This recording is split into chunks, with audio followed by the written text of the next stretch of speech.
এ হচ্ছে আলু, পোস্তর দাদা। এরা দুই ভাই বোন, এরা আমার নিচে থাকতো।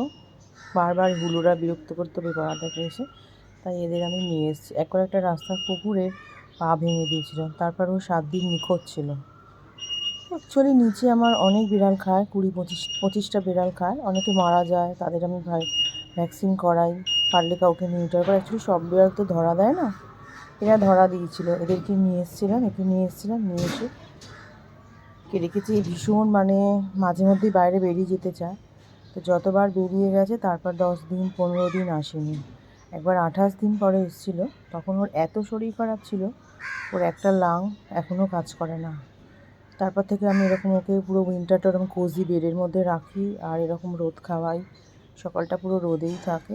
আর ডক্টর তো দেখিয়েছি, 7 মাসও ট্রিটমেন্ট হয়েছে, সেভাবে কোনো ইমপ্রুভ হয়নি। বাট এই রোদ আর কোজি বেড দিয়ে, আদর ভালোবাসা দিয়ে, আর ভালো ভালো ফুড দিয়েছি, সেসব ফুড আমি সবই ডিসক্রিপশান বক্সে শেয়ার করব। যারা বিড়াল পছন্দ করো, আর এই উইন্টারটা বিড়ালরা ভীষণ সর্দি কাশিতে ভোগে, তো অনেকেই প্রবলেমের মধ্যে দিয়ে থাকো, তো সেটা আমি দেখাবো।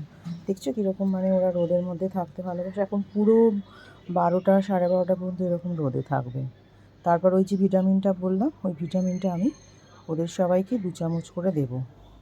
ওটাতে খিদেও হয়, বলছি আর কি, অ্যাপিটাইটটা বাড়ে, আর থেকে ওদের ইমিউনিটি পাওয়ারটা বাড়ে। তারপর আস্তে আস্তে ওদের ঠান্ডা লাগাটা বন্ধ হয়ে যায়। আজকাল তো সবাই বিড়াল পুষছো, তোমরা সবাই আশা করি এই ধরনের প্রবলেমগুলো ফেস করো, তো যাতে ওরা একটু ভালো থাকে, ওরা একটু যত্নে থাকে। আর আজকাল এই বিড়াল কুকুরদের ট্রিটমেন্টটা এত এক্সপেন্সিভ হয়ে গেছে।